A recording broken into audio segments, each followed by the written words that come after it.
욥은 친구들에게 자신을 불쌍히 여겨달라고 간청했지만 소발은 가장 신랄하게 욥을 비난했습니다. 그는 차례대로 발언을 할 기회를 기다리기에 조급할 정도로 자기가 발언할 기회가 되자마자 욥에게 무차별적인 그런 폭언을 저지르게 됩니다. 욥의 무례한 발언에 모욕을 느끼고 격한 감정으로 악인이 이렇다라고 하면서 바로 악인이 당할 벌을 너도 악인이니까 똑같이 받게 될 것이다 라고 친구에게 그렇게 말을 해댑니다. 소발은 욥의 말을 깊이 있게 듣는다든지 욥의 말을 듣고 이해하려고 하다기보다는 자기의 감정을 이기지 못하고 감정 조절을 하지 못한 채 욥에게 지금 공격적인 성향을 보이고 있습니다. 2절부터 11절까지 쭉 나오는 그런 내용들을 보면 악인의 형통은 일시적이다.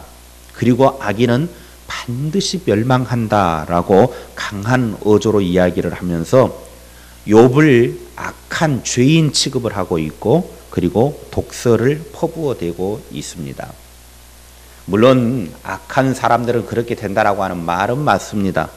그러나 욥이 정말 악한 사람인지 어떤지 욥이 하고자 하는 말을 이해하려거나 제대로 듣지 않고서 자기가 말한 것을 상대방이 듣지 않았다고 그것 때문에 감정이 상해가지고 지금 욥에게 너도 악한 놈이다.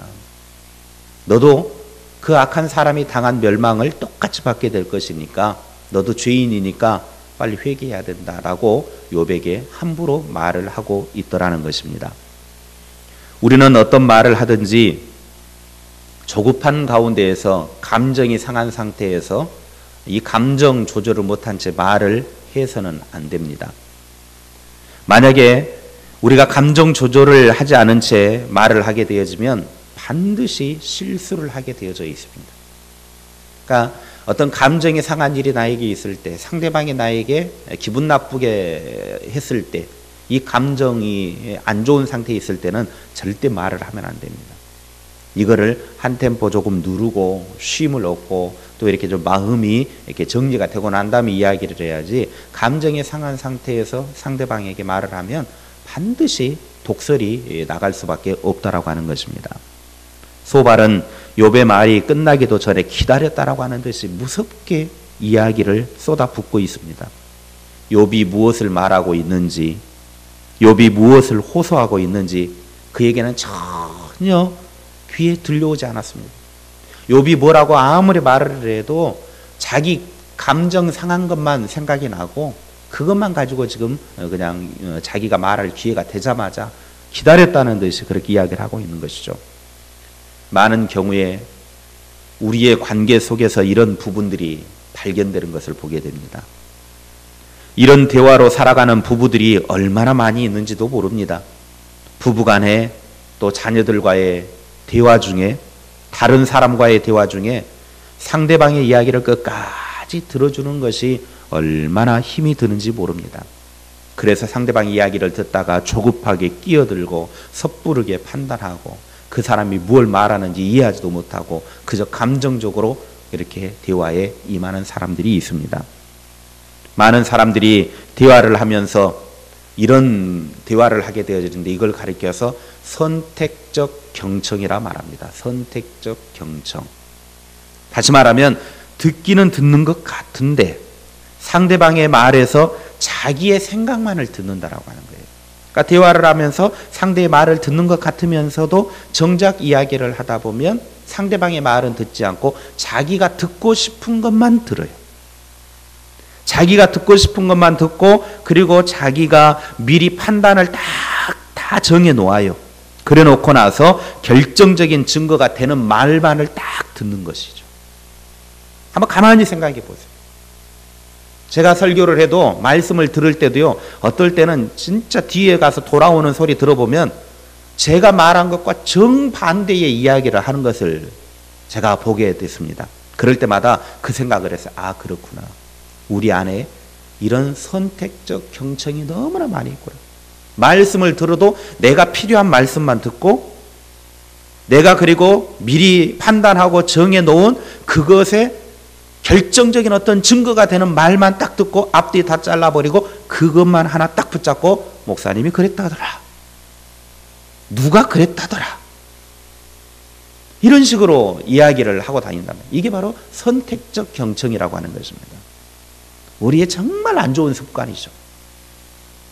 우리의 이 선택적 경청은 결국은 이런 잘못되어진 경청 때문에 사람과의 대화가 안 되어지는 것이고 이런 일들로 인해서 갈등은 더 심화되어지는 것을 볼 수 있습니다.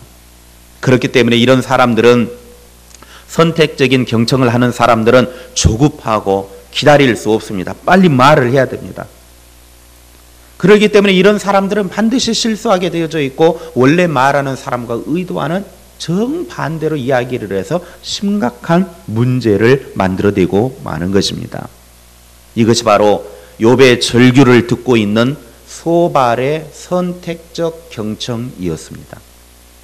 그러니까 소발이 정말 욥이 하는 이야기를 좀 자세히 듣고 무엇을 의미하는지 무엇을 이야기하고자 하는지 그 의미와 뜻을 이해를 하고 전체적으로 좀 욥이 하고자 하는 말을 좀 이렇게 이해하려고 했어야 되는데 자기 말 듣지 않았다고 자기가 좀 충고한 말 권면한 말 듣지 않고 자기에 대해서 오히려 욥이 뭐라고 그랬다고 그것 때문에 감정 상해가지고 기분 나빠가지고 욥이 하는 이야기는 절대 듣지 않고 필요한 자기가 하고자 하는 말 중간중간 그것만 듣고 너는 죄인이다 그러면서 독설을 퍼부으면서 악인이 받는 형벌을 너도 받게 될 것이다.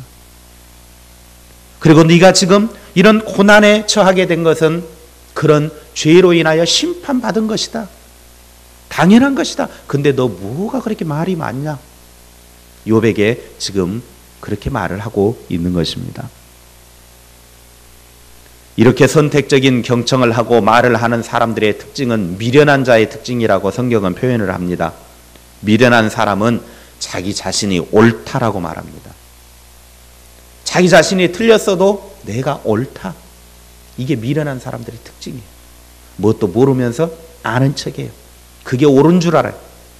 하지만 실상은 자기의 의의를 드러나기 위해서 말하는 것뿐이라는 것입니다. 혹독한 고난을 당하고 있는 사람 앞에서 욥의 친구들은 이것을 핑계 삼아서 자기의 의의를 드러내려고 했습니다. 그러니까 이런 상황을 통해서 아마 모르긴 몰라도 이렇게 성경 욥기를 쭉 읽다 보면 흐름은 그런 것 같습니다. 욥이 너무 잘 나가니까 욥의 친구들이 부러워했고 또 배 아파했었던 것 같습니다. 그러다 보니까 그동안에는 욥에게 뭔가 트집거리를 잡으려고 해도 이제 트집거리를 잡지 못했는데 이제 욥이 그런 고난을 당하고 나니까 기회다. 이제야 드디어 욥에게 뭔가를 좀 할 만한 기회가 됐다. 그렇게 생각을 했었던 것 같습니다. 그러니까 그동안에는 욥이 너무 잘 나가서 그 기세에 눌려가지고 한마디도 못했는데 그런데 이제 욥이 엄청난 고난을 당하고 나니까 바로 이 시간이 욥을 공격할 수 있는 기회다. 그렇게 생각을 했었던 것 같습니다. 그래서 15절의 말씀에도 보면 욥이 당하는 그런 재난을 보면서 소발이 이렇게 말합니다. 악인이 재물을 삼켰을지라도 하나님이 그 배에서 토하게 하신다. 이런 말을 욥에게 한다라고 하는 것은 그동안 너무 부귀영화는 너에게 있었던 부귀영화는 정직하지 못했다라고 말하는 것입니다. 하나님이 그동안 너에게 주셨는데 네가 그게 정직하지 못했으니까 다시 토해낸다. 친구에게 하는 소발의 충고는 사랑에서 나온 것이 아니라 단지 정죄를 위한 자기 의의를 드러내고자 하는 것일 뿐이었다는 것입니다. 우리는 오늘 이 말씀을 통해서 우리의 마음속에 혹시 이런 소발의 선택적 경청이 없는지 우리 자신을 한번 돌아봐야 합니다. 내 안에 소발과 같은 선택적인 경청, 상대를 경청한다고 하지만 상대의 말을 듣는다고 하지만 정작 내 판단에 그것도 객관적이지 않고 다분히 주관적이고 감정적인 판단에 따라 상대를 재단하고 있지는 않는지 점검해 보아야 합니다. 그러니까 이런 소발의 선택적인 경청은 우리의 인간관계 속에서 심각한 문제를 계속해서 가져오게 됩니다. 5월은 가정의 달. 우리는 가정 속에서도 이런 소발의 선택적인 경청을 하고 있는지 나 자신을 돌아봐야 합니다. 가정 안에서 갈등이 생기고 가정 안에서 서로 대화가 단절이 되는 이유 중에 하나도 이런 선택적 경청이 있기 때문에 그렇습니다. 자녀들이 어떤 이야기를 하면 다 들어보고 이해를 하려고 해야지, 내가 정해놓은 기준에 따라서 하는 이야기 딱 잘라먹고 그러니까 네가 문제야 임마 막 그러고, 아니에요. 이게 바로 소발의 선택적 경청입니다.